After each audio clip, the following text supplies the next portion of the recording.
Entertainment வழங்கும் கார்த்தி மற்றும் அரவிந்த் சாமி நடிப்பில் மெய்யழகன் செப்டம்பர் 27 முதல் உங்கள் அபிமான திரையரங்குகளில். மூடா முறைகேடு வழக்கில் தனக்கு எதிராக நடவடிக்கை எதுவும் எடுக்கக்கூடாது என்று கர்நாடக மாநில முதலமைச்சர் சித்தராமையா கர்நாடக உயர்நீதிமன்றத்தில் ஒரு மனுவை தாக்கல் செய்திருந்தார்.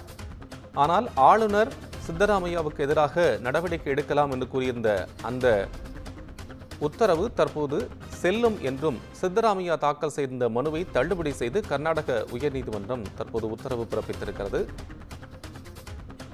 மிக முக்கிய செய்தியாக பார்க்கின்றோம். மூடா முறைகேடு விவகாரத்தில் விசாரணைக்கு தடை கோரிய கர்நாடக முதலமைச்சர் சித்தராமையாவின் மனு தள்ளுபடி செய்யப்பட்டிருக்கிறது. அவருக்கு எதிராக நடவடிக்கையை மேற்கொள்ள உத்தரவிட்ட ஆளுநரின் உத்தரவு செல்லும் என்றும் கர்நாடக உயர்நீதிமன்றம் தெரிவித்திருக்கிறது. அது மட்டுமல்ல, ஆளுநர் உத்தரவை திரும்ப பெற கோரி முதலமைச்சர் சித்தராமையா தொடர்ந்த மனுவும் தற்போது தள்ளுபடி செய்யப்பட்டிருக்கிறது என்பதுதான் கூடுதல் தகவல்.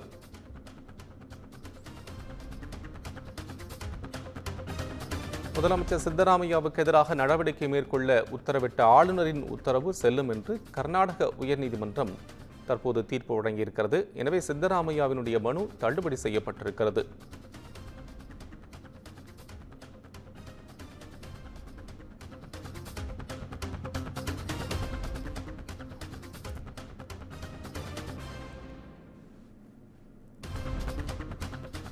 கர்நாடக முதலமைச்சர் சித்தராமையா மீது நடவடிக்கை எடுக்க ஆளுநர் ஏற்கனவே உத்தரவு பிறப்பித்திருந்தார் மூடா முறைகேடு விவகாரத்தில். அது தொடர்பான கூடுதல் விவரங்களுடன் தற்போது செய்தியாளர் காவ்யா இணைப்பில் இருக்கிறார்.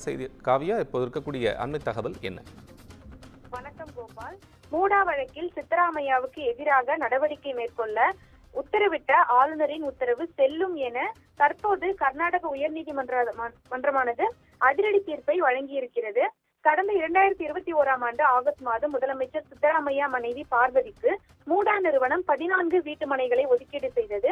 சித்தராமையா மனைவிக்கு வீட்டு மனைகள் ஒதுக்கீடு செய்தது சட்டவிரோதம் என புகார் எழுப்பப்பட்டது. தொடர்ந்து அவரது மனைவிக்கு வீட்டு மனை ஒதுக்கீடு செய்தது தொடர்பாக வழக்கு தொடர அனுமதி கோரி ஆளுநரிடம் சமூக ஆர்வலர்கள் தங்களது மனுவை அளித்திருந்தனர். தொடர்ந்து இது குறித்து சித்தராமையா விளக்கம் தர வேண்டும் என ஆளுநர் கெலாட் நோட்டீஸ் அனுப்பினார். ஆளுநர் நோட்டீஸை திரும்ப பெற வேண்டும் என முதலமைச்சர் சித்தராமையா தலைமையிலான அமைச்சரவையில் தீர்மானம் நிறைவேற்றப்பட்டது. இதையடுத்து சித்தராமையா தலைமையிலான அமைச்சரவை தீர்மானத்தை ஆளுநர் கெலாட் நிராகரித்திருந்தார்.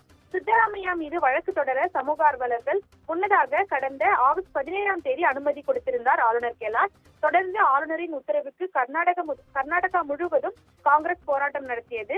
தன் மீது வழக்கு தொடர ஆளுநர் அனுமதி அளித்ததை எதிர்த்து கர்நாடக உயர்நீதிமன்றத்தில் சித்தராமையா கடந்த செப்டம்பர் 19 மனு தாக்கல் செய்திருந்தார். முன்னதாக முதல் நாள் விசாரணையின் போது பெங்களூரு சிறப்பு நீதிமன்றத்தில் சித்தராமையா மீதான வழக்கு விசாரணைக்கு உயர்நீதிமன்றம் தடை விதித்திருந்தது.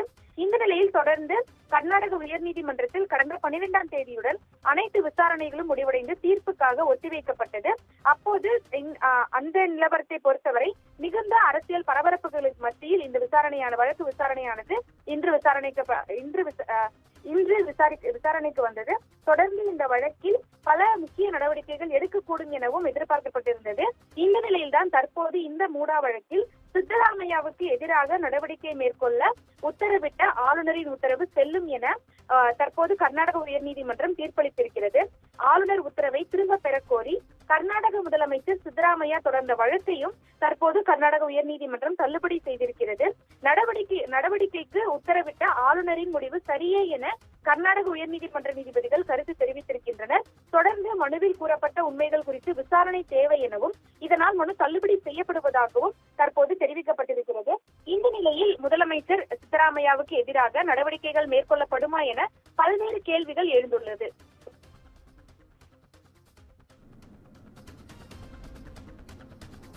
அண்மை தகவலுக்கு நன்றி காவ்யா. என்டர்டெயின்மெண்ட் வழங்கும் கார்த்தி மற்றும் அரவிந்த் சாமி நடிப்பில் மெய்யழகன் செப்டம்பர் 27 முதல் உங்கள் அபிமான திரையரங்குகளில்.